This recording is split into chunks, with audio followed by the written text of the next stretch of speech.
नमस्ते. मी सदानंद मोरे. महाराष्ट्र मंथनमध्ये आपण सर्वांचं मनापासून स्वागत करतो. महाराष्ट्र मंथन हे चॅनल ऑक्टोबर महिन्यामध्ये सुरू झालं. मागच्या वर्षीच्या म्हणजे दसऱ्याच्या दिवशी सुरू झालं आणि आजपर्यंतचा जर आढावा घेतला तर आपले 50 एपिसोड्स म्हणजे प्रसंग झालेले आहेत आणि त्यामुळं असं म्हणायला हरकत नाही की या चॅनलची गरज होती महाराष्ट्रासाठी आणि त्यामुळं लोक त्याचं स्वागत करतायत. असो, तर आता 50 प्रसंग झाल्यानंतर थोडं मागे वळून पाहताना काही एक गोष्टी आपल्याशी एक हितगुज म्हणतो आपण त्याला, तशा प्रकारे बोलाव्यात असं मला वाटतं आणि त्याला मी नाव दिलेलं आहे की आत्मनिवेदन. आता आत्मनिवेदन हा काय प्रकार आहे?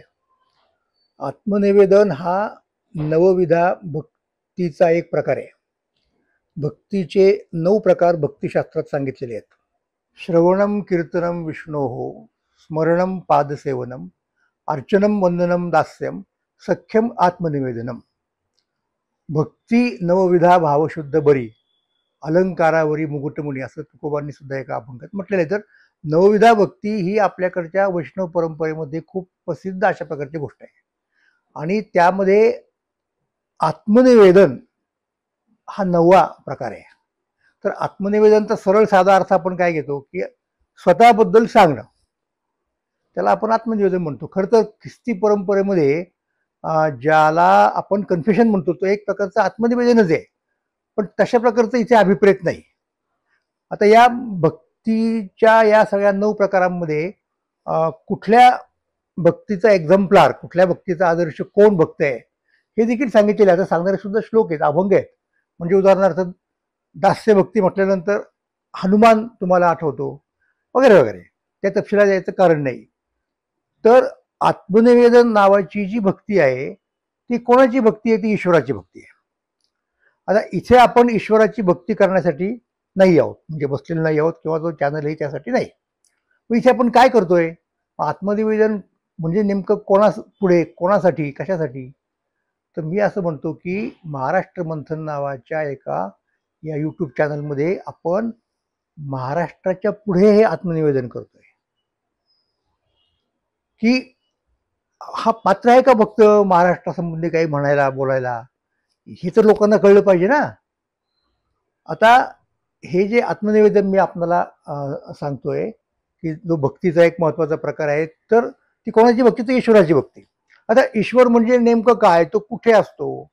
तर एक सामान्यपणे आपल्याला कल्पना असते की पुष्कळ वेळेला आपल्या परंपरेमध्ये, अद्वैताच्या परंपरेमध्ये हे संपूर्ण जे विश्व आहे त्याला तो ईश्वर व्यापून आहे असं म्हटलं जातं. कणकण में भगवान अशा प्रकारची एक हिंदीमध्ये म्हण सुद्धा आहे. तो व्यापून आहे. तर नेमकं वेगवेगळे तत्वज्ञानाच्या लिखाणाचे प्रकार आहेत. त्याच्यात काय म्हटलंय याचा सारांश तुकोबांनी एका अभंगात सांगितलेला आहे. ते काय म्हणतायत की विश्वी विश्वंभर बोले वेदांतीचा सार. सरळ मुद्दा आहे की वेदांतामध्ये विश्वंभर हा विश्वाला व्यापून सांगितलेला आहे. जगी जगदीश शास्त्रे वदती सावकाश, ज्याला आपण षडदर्शन म्हणतो, ज्याच्यामध्ये एक वेदांत आहे, सांख्य आहे, न्याय आहे, इत्यादी इत्यादी. तर ते शास्त्र काय सांगतात? तुकोबा म्हणतात की जगी जगदीश, शास्त्रांचा मुद्दा आला. पुढचा मुद्दा कुठला? व्यापिले हे नारायणे ऐसी बोलती पुराणे. हे सगळं नारायणाने व्यापलेलं आहे असं पुराण सांगतात. आता पहा बरं का, विश्वी विश्वंभर, जगी जगदीश, व्यापिले हे नारायणे, म्हणजे परत हा जो संदर्भ आहे ना, रेफरन्स, तो एकूण विश्वाला आहे. अर्थात त्या विश्वामध्येच मानव नावाचा एक घटक आहे, त्याला वगळून विश्व होत नाही. पण तरी सुद्धा एकूण इथे जे सांगितलेले आहे, मुख्य रेफरन्स कोणता आहे, प्रायमरी रेफरन्स कोणता आहे? तर विश्व आहे. माणसाला मुख्य करून इथे म्हटलेलं नाहीये. ते कुणी म्हटलं पहिल्यांदा? ते संतांनी म्हटलं. मग तुकोबा पुढे सांगतायत, जनी जनार्दन संत बोलती वचन. संत काय म्हणतायत? जनी जनार्दन, म्हणजे नेमकं कुठे आहे तो ईश्वर? ठीक आहे, म्हणजे तो चराचराला व्यापून आहे, म्हणजे अचराला सुद्धा, तो जगाला सुद्धा, म्हणजे तिथे सुद्धा ईश्वर आहे. परंतु आपल्याला या ठिकाणी प्रत्यक्ष भक्ती करायची जी आहे ती कोणती करायची, तर जनी जनार्दन, लोकांच्या मध्ये ईश्वर आहे. आणि मग आपोआपच मुद्दा काय येतो की लोकांची पूजा करायची म्हणजे काय करायचं, स्मरण करायचं म्हणजे काय करायचं, तर लोकांच्या कपाळाला गंध टिळा लावायचा, त्यांना हार घालायचं वगैरे असं नाही चालणार. ती मूर्तीच्या बाबतीत चालू शकेल, पण इथे काय करायला पाहिजे, जनी जनार्दन संत बोलती वचन, तिथे त्यांची सेवाच करायला पाहिजे वेगवेगळ्या प्रकारे. जशी ख्रिस्ती मिशनरी लोक करतात की नाही, ती एक प्रकारची भक्ती आहे ईश्वराची असं आपण म्हणू शकतो निश्चितपणे, पण तो मुद्दा वेगळा. इथे मला काय म्हणायचं लक्षात घ्या की जनी जनार्दन असं तुकोबा म्हणाले. मग आता महाराष्ट्राची भक्ती करायची झाली तर म्हणजे कोणाची करायची, तर ती महाराष्ट्रातल्या लोकांची करायची, महाराष्ट्र भूमीची करायची नाही असा त्याचा अर्थ नाही, तो एक वेगळा मुद्दा आहे, ती करायला कोणाचीच हरकत नाही. आणि त्या भूमीबद्दल मानव पंथामध्ये चक्रधर स्वामींनी काय म्हणून ठेवले हे आपण सुरुवातीच्याच काळात पाहिलेलं आहे की सात्विक भूमी आहे. आणि सात्विक भूमी म्हणजे काय की तिथं माणसाला पापकर्म करायची इच्छा होत नाही, आणि जरी केली तरी बाकीचे काही लोक त्याला करून देत नाहीत. इथली झाडं झुडपं सुद्धा, इथले दगड पाषाण सुद्धा सात्विक आहेत असं चक्रधर स्वामी म्हणतात. म्हणजे भूमी म्हणून भज्य आहेत महाराष्ट्र, लक्षात घ्या. पण इथे आपल्याला काय पाहिजे, जनी जनार्दन, म्हणून महाराष्ट्राची म्हणजे महाराष्ट्रातल्या जनांची भक्ती करायचं म्हणजे काय काय करायची, म्हणजे काय करायचं, तर त्यांचा इतिहास सांगायचा, त्यांचा स्वभाव सांगायचा, त्यांचं योगदान सांगायचं, त्यांचं भूत सांगायचं, त्यांचं वर्तमान सांगायचं, त्यांचं भविष्य सांगायचं. म्हणजे काय, ग्रहमानाप्रमाणे भविष्य नाही सांगायचं, ते भविष्य त्यांचं कसं घडेल, कोण घडवणार, कसं घडणार, हे सांगता आलं पाहिजे. म्हणून हे सांगण्यासाठी महाराष्ट्र मंथन आहे. म्हणजे एका अर्थाने ती महाराष्ट्राची भक्ती आहे, लक्षात घ्या. आणि भक्त या शब्दाचा एक अर्थ माहिती आहे तुम्हाला, पूर्वीच्या काळामध्ये भक्त शब्दाला थिओलॉजिकल ज्याला म्हणतो आपण, म्हणजे ईश्वराशी संबंधित अर्थ जो आला तो नंतरच्या काळातला. सुरुवातीच्या काळात भक्त आणि भक्ती याचा एक राजकीय अर्थ सुद्धा होता. म्हणजे कंसाचे अनुयायी आणि कृष्णाचे अनुयायी, अक्रूराचे अनुयायी यांच्यासाठी शब्द कुठला वापरलाय, महाभारतात, हरिवंशात, यास्कांच्या त्या निरुक्तामध्ये वगैरे भक्त शब्द वापरलेला आहे. तर भक्त म्हणजे एक प्रकारची बांधिलकी आहे, एक प्रकारची ती सेवा आहे त्या ठिकाणी करायची. तर त्या अर्थाने मला हे अभिप्रेत आहे की आपल्याला महाराष्ट्राची ही भक्ती करायला पाहिजे. आणि त्या भक्तीचा एक महत्वाचा प्रकार म्हणजे आत्मनिवेदन, म्हणजे महाराष्ट्राला कळलं पाहिजे की हा कोण आहे भक्ती करणारा, हे सांगणारा सगळा, याची काय पात्रता आहे हे सांगायला पाहिजे. म्हणून मला हे आत्मनिवेदन महत्वाचं वाटलं. आणि आजच्या आपल्या प्रसंगाचा तोच मुख्य विषय आहे. तर कुठनं सुरुवात करता येईल, सुरुवात मला अर्थात माझ्या लहानपणापासून करावी लागेल. विषय महाराष्ट्र. तर महाराष्ट्राचा परिचय कसा आणि कुठनं झाला, महाराष्ट्र म्हटलं तर महाराष्ट्रामधली माणसं, महाराष्ट्राची म्हणजे मराठी लोकांची भाषा म्हणजे मराठी भाषा. आता मी वारकरी परंपरेमध्ये जन्माला आलो आणि त्यामुळं संस्कार माझ्यावरचे लहानपणीचे वारकरी संस्कार आहेत. माझे आजोबा, माझे वडील, म्हणजे माझे, परंतु ती परंपरेने चालत आलेले कीर्तनकार, प्रवचनकार वगैरे वगैरे तर होतेच. वडील श्रीधरबुवा देहूकर हे नुसते परंपरा जपणारे नव्हते, तर त्यांनी आधुनिक ज्ञान आत्मसात केलं. कॉलेजमध्ये गेले, पुढे कॉलेज सोडलं, 42च्या चळवळीत वगैरे, तो वेगळा मुद्दा आहे. क्रांतिकारकांच्या गटात सामील झाले, बाई विष्णुपंत चितळ्यांच्या, तोही वेगळा मुद्दा आहे. पण सांगायचा भाग त्यातला काय असेल की त्याच्यामुळं ते चौकस आणि जिज्ञासू म्हणले. त्यांना राजकारणाची गती होती, त्यांना सगळं इतिहासाचा तर प्रचंड त्यांचा अभ्यास होता, संत साहित्य माहिती होतं, सगळंच परंपरेने आलेलं, स्वतः वाचलेलं सगळं. भल्या थोरल्या लोकांचा सहवास लाभला होता. दादा महाराज सातारकर, विठोबा नाजरेकर, मामासाहेब दांडेकर, सगळ्या प्रकारचे सगळे प्रवाह वारकरी संप्रदायामधले, केशवराव महाराज देशमुख म्हणजे लोकहितवादींचे मला वाटतं पंतू किंवा नातू असतील, हे सगळे त्यांनी जवळून पाहिलेले, ऐकलेले, स्वतःहून मग कृष्णमूर्तींच्या त्या सर्कलमध्ये गेलेले, पटवर्धन बंधूंच्या मुळे हे सगळं त्यांनी केलेलं आहे. इतकंच नव्हे तर इतर जे कुणी लोक होते त्या काळात तत्वज्ञान मांडणारे, अगदी धुंडीराज विनोद असतील किंवा शेवटी आचार्य रजनीश सुद्धा असतील, त्या सगळ्यांचा त्यांचा अभ्यास असायचा. आता हा झाला अध्यात्माच्या अंगाने अभ्यास. इतिहास हा लौकिक झाला आणि अर्थात तो इतिहासाकडे ते वळले याचं कारण त्यांना मुख्य परत संतांच्या काळची परिस्थिती वगैरे समजून घ्यायची होती. हा आणखीन एक मुद्दा, किंवा संतांच्या इतिहासाबद्दल काही चुकीचे सांगणारे लोक होते त्यांचा प्रतिवाद करायचा होता, जसं नरफाटक किंवा वासी बेंद्रे यांचा. तो एक मुद्दा त्या ठिकाणी आहे. पण हे सगळं करताना मग घरामध्ये त्यांच्या प्रचंड, म्हणजे आमच्या प्रचंड ग्रंथसंपत्ती उपलब्ध झाली. सगळ्या विषयांचे त्याच्यामध्ये काय म्हणतात त्याला ग्रंथ असायचे. म्हणजे कार्ल मार्क्स पासून तर शेक्सपियरपर्यंत, म्हणजे तिकडच्या परंपरेचा जर विचार केला तर. आणि आपल्याकडचा तर काही प्रश्नच नाही. आता हे सगळे ग्रंथ लहानपणी मी पाहिले आणि वाचायला लागलो हळूहळू, आणि त्याच्यात गोडी निर्माण झाली. पण थेट जेव्हा आपण वर्तमान काळात येत होतो ना, तेव्हा मला एक गोष्ट सांगायला पाहिजे. महाराष्ट्राकडे मी कसा वळालो, की आचार्य अत्रे हे त्या काळामध्ये संयुक्त महाराष्ट्राच्या चळवळीचे हिरो होते. मराठा नावाचं वर्तमानपत्र चालवायचे, वक्ते म्हणून तर ते होतेच होते, जे काय होते ते. आणि त्यांचा मराठा आमच्याकडे यायचा. आणि त्याचबरोबर संयुक्त महाराष्ट्राचा पुरस्कार करणारे आणखीन एक होते, वारा कोठारी, दैनिक प्रभात चालवायचे. तर प्रभात आणि मराठा ही वर्तमानपत्र वडील घेऊन यायचे.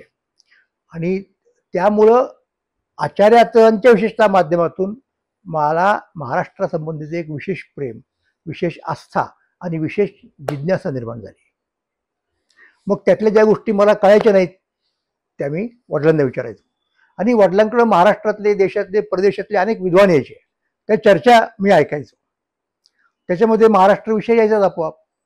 तर त्यामुळं महाराष्ट्र आणि मराठी भाषा हे मला तेव्हापासून समजायला लागलं. आणि त्या संबंधीची एक वेगळी बांधिलकी आपोआप निर्माण झाली. म्हणजे आचार्य अत्रे जेव्हा उभे राहिले होते, की ज्या काळामध्ये मी काहीतरी 5वी 6वीला वगैरे असेल, तेव्हा मी आचार्य अत्र्यांचा प्रचार केला होता. ते लोकसभेला आमची उभी होती. कारण काय, ते कारण संयुक्त महाराष्ट्र, बाकी याच्यापेक्षा मला अधिक काय समजायचं काय कारण नव्हतं. आणि ते समितीचे उमेदवार होते. तर अशा परिस्थितीमध्ये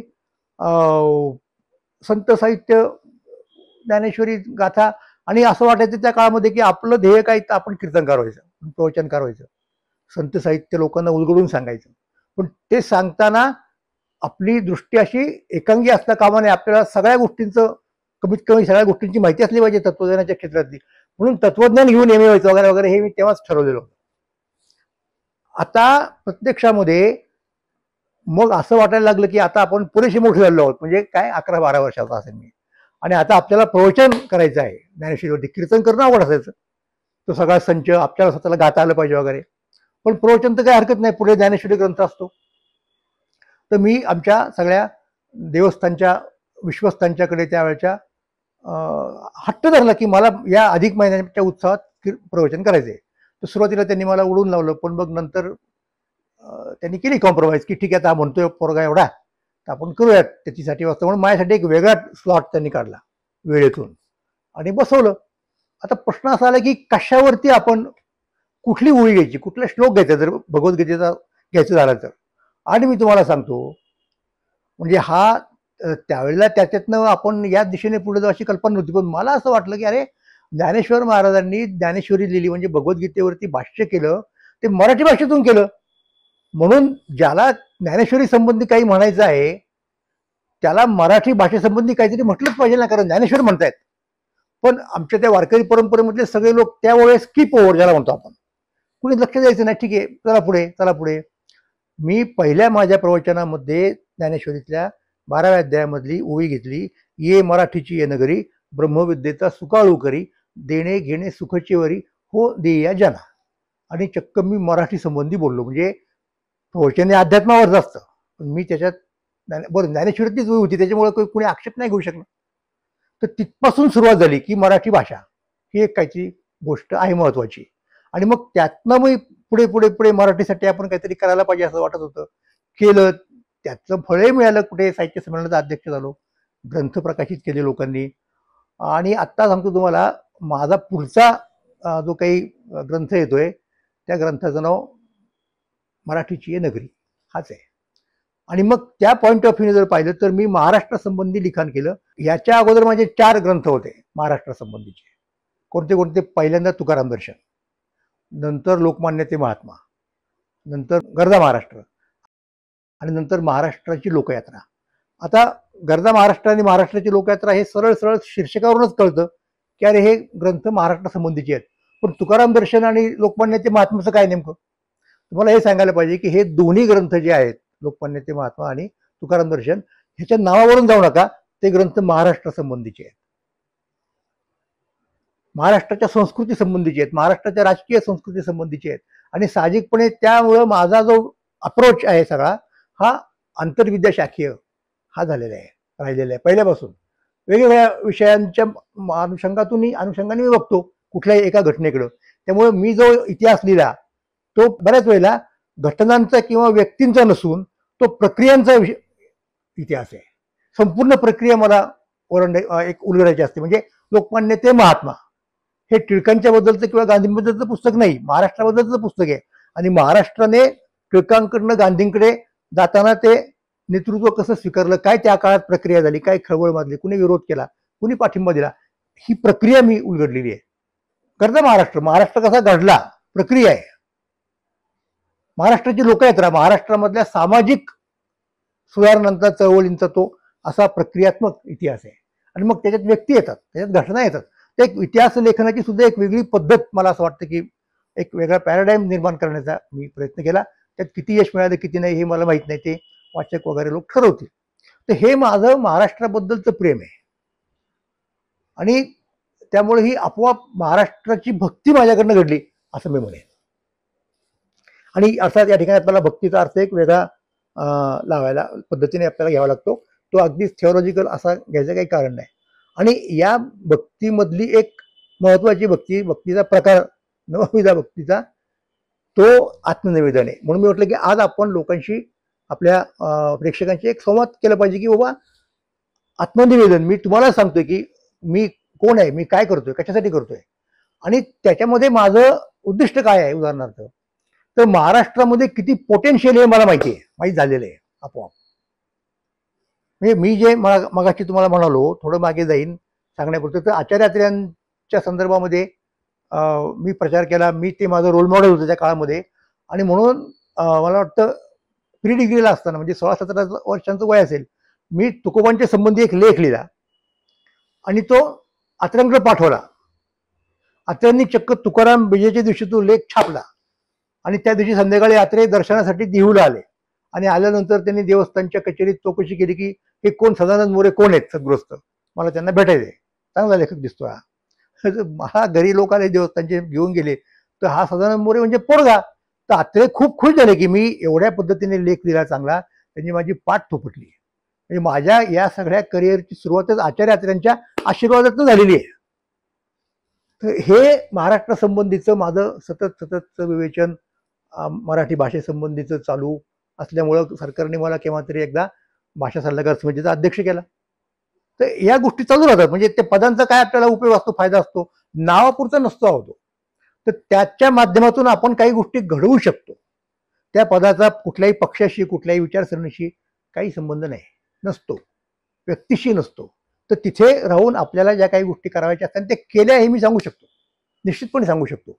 तर हे आत्मनिवेदन ज्याला मी म्हणालो की याची मला निश्चितपणे यासाठी गरज वाटली की काय पद्धत आहे माझी अभ्यास करण्याची महाराष्ट्राचा. मी प्रक्रियेचा अभ्यास केला तर महाराष्ट्राची पोटेन्शियलिटी मला समजली. आणि ती किती होती, तर फक्त एकच महत्वाचा मुद्दा सांगतो की 100 वर्षांच्या पूर्वी साधारणपणे 1919च्या दरम्यान यदुनाथ सरकार जे बंगाली होते इतिहासकार, त्यांनी शिवाजी महाराजांचं चरित्र लिहिलं. मोगलांचा सगळा इतिहास त्यांनी उलगडला. तर त्यांच्या चरित्राचा मराठी अनुवाद त्या काळामध्ये बडोद्याच्या वाकसकरांनी केला. आणि तो अनुवाद माझ्या वाचनामध्ये आला. घरी शिवाजी महाराजांच्या बद्दलची सगळी पुस्तकं त्या काळात, तर ते वाचलं. आणि त्याच्यामध्ये एक फार महत्वाचं वाक्य त्यांच्या त्या याच्यामध्ये प्रस्तावनेमध्ये असं होतं की आज मितीला, म्हणजे ही साधारणपणे मागच्या शतकातली गोष्ट आहे, 1919च्या दरम्यानचं ते पुस्तक आहे. आज मितीला भारताचा विचार केला तर महाराष्ट्र आघाडीवरती आहे आणि महाराष्ट्राची कुणी बरोबरी करू शकेल असं वाटत नाही. हे कोण म्हणतंय? यदुनाथ सरकार, जे अत्यंत क्रिटिकल आहेत किंवा महाराष्ट्राबद्दलची त्यांची काही पूर्वग्रह सुद्धा होते. पुढे ते म्हणतायत की म्हणजे महाराष्ट्रामध्ये कोणते कोणते गुण आहेत, म्हणजे महाराष्ट्राच्या लोकांमध्ये हे गुण आहेत. आणि त्यांनी आणखीन जर काही गुणांची उपासना केली आणि ते आपल्या अंगी बाणवले तर आणखीन 100 वर्षांनी महाराष्ट्र हा जगाच्या पाठीवर पहिला असेल. हे जुना सरकार सांगतायत 100 वर्षांपूर्वी, आणि हे मला प्रचंड स्ट्राईक झालं जेव्हा आम्ही 2010 मध्ये महाराष्ट्राच्या निर्मितीला 50 वर्ष झाली, तेव्हा मी ते गरजा महाराष्ट्र लिहिला, आणि त्याच्या जे जुनं संचयवरती लिहायला गेल्यानंतर ते आठवलं मला, हे आपण पूर्वी वाचलेलं आहे. आणि आत्ता 100 वर्षांनी 10 वर्षांनी 100 वर्ष व्हायची होती ना त्यांच्या याला. काय परिस्थिती आपली? आपण आहोत का जगाच्या पाठीवरती क्रमांक 1 वरती अग्रेसर? तर त्याचं उत्तर दुर्दैवाने नाही आलं. म्हणजे हा सुद्धा आत्मनिवेदनाचा भाग आहे. लक्षात घ्या की ज्या लोकांनी, महाराष्ट्रातले लोक स्वाभिमान असणारच ना, प्रत्येकाला वाटेल की आपण कसे भारी आहोत वगैरे वगैरे वगैरे. बाहेरचा माणूस सांगतोय की ही पोटेन्शियलिटी आहे महाराष्ट्रामध्ये. संपूर्ण भारताचा इतिहास शिवाजी महाराजांनी बदललेला आहे, क्षमता आहे. पण त्या क्षमतेचं रिअलायझेशन, त्याची प्रत्यक्ष अभिव्यक्ती नाही झालेली आपली, असं आपल्याला दुर्दैवानं म्हणावं लागतं. मग ती का झालेली नाही, हा सुद्धा मुद्दा येतो. आणि तो सुद्धा महाराष्ट्राचा स्वभाव, महाराष्ट्राचा इतिहास उलगडून दाखवण्याच्या प्रक्रियेचा एक भाग आहे. त्यामुळे आत्ता मी जे काही करतोय ना, ते या पॉईंट ऑफ व्ह्यूने करतोय की महाराष्ट्र काय आहे, महाराष्ट्राची पोटेन्शियलिटी काय आहे, महाराष्ट्राचं कॉन्ट्रीब्युशन काय आहे. महाराष्ट्र मागे पडला आपण असं म्हणतो, म्हणजे नेमकं काय झालं? का नाही महाराष्ट्र 100 वर्षामध्ये जाऊ शकला जगाच्या पाठीवरती क्रमांक 1 वर? काय प्रॉब्लेम काय आला? आणि मग जे काही प्रश्न दिसतात मला, त्यातला एकच मी तुम्हाला आत्ता मुद्दा सांगणार आहे, आणि हे माझं आत्मनिवेदन थांबवणार आहे. तो महाराष्ट्रातल्या जनी जनार्दनाला असलेला माझा ॲड्रेसिंग असलेला ही आत्मनिवेदनात्मक भक्ती आहे. तर त्यातला सगळ्यात महत्वाचा मुद्दा मला वाटतो तो म्हणजे जातीयवाद. शिवाजी महाराजांच्या काळात महाराष्ट्र का पुढे आला एकदम सगळ्या भारतामध्ये, जे कोणाला जमलं नाही? त्याचं कारण छत्रपती शिवाजी महाराजांनी महाराष्ट्रातल्या सगळ्या जातीच्या लोकांना एका छत्राखाली आणलं आणि त्या सगळ्यांच्या सद्गुणांचा उपयोग करून घेतला. त्यातला एक जरी घटक तुम्ही बाजूला काढला तर आपल्याला कमीपणा येतोय. आपण तेवढी कामं करू शकत नाही, लक्षात घ्या. आणि त्यामुळं महाराष्ट्राचं स्वराज्य निर्माण झालं. ते स्वराज्य औरंगजेबासारख्या जागतिक पातळीवरच्या बलाढ्य शत्रूशी तोंड देऊ शकलं 25-30 वर्ष. नंतर त्या शत्रूचा काय हे झाल्यानंतर, त्याच्या मृत्यूनंतर पुढे उलटवलं सगळं मराठ्यांनी आणि संपूर्ण भारतावरती आपल्याकडं प्रत्यक्ष किंवा अप्रत्यक्ष राज्य केलं. दिल्लीची सल्तनत आपल्या हातामध्ये घेतली. तोपर्यंत कुठपर्यंत चाललंय, जोपर्यंत आपल्या त्या सगळ्या मराठी लोकांना जातीयतेची लागण झालेली नव्हती तोपर्यंत. आणि ती झाली आणि आपला असा असा असा अधपात सोडायला लागला. मी तुम्हाला एकच मुद्दा सांगणार आणि थांबणार की काही महिन्यांपूर्वी जेव्हा आपल्याकडं निवडणुकीचं वारं वाहू लागलेलं नव्हतं, विनायक पाटलगांनी माझी एक मुलाखत घेतली त्यांच्या थिंक बँकसाठी. आणि मुलाखत महाराष्ट्राबद्दलच विषय होता. आणि शेवटच्या मिनिटावर त्यांनी मला विचारलं की आत्ताची परिस्थिती तुम्हाला महाराष्ट्राची कशी दिसते? मी पटकन उत्तर दिलं. म्हणजे मला असं वाटतं की मी विचारही नसेल केला की आज मला महाराष्ट्रामध्ये उत्तर पेशवाईच्या काळात जे काही घडलं त्याची पुनरावृत्ती होताना दिसते. म्हणजे पूर्ण भावबंदकी आहे. पक्षापक्षात, पक्षाच्या अंतर्गत, घराघरात हे चाललेलं आहे. तेव्हा आपल्याला जर खरंच आपलं गेलेलं स्थान किंवा अपेक्षित स्थान मिळवायचं असेल ना, तर कुठेतरी आपल्याला महाराष्ट्राच्या संदर्भात काही सत्य गोष्टी सांगाव्या लागतील. आणि महाराष्ट्राच्या लोकांना आपल्या खऱ्या अर्थाने स्वत्वाची, खऱ्या अर्थाने क्षमतेची जाणीव करून द्यावी लागेल. आता ही आपण करून दिली म्हणजे लोक ऐकतीलच असं काय मुद्दा नसतो. पण निदान असं म्हणू नये कुणी की हे आम्हाला कुणी सांगितलं नाही किंवा हे माहीत नव्हतं आम्हाला. त्यासाठी हे महाराष्ट्र मंथन आहे. हे माझं आत्मनिवेदन. धन्यवाद.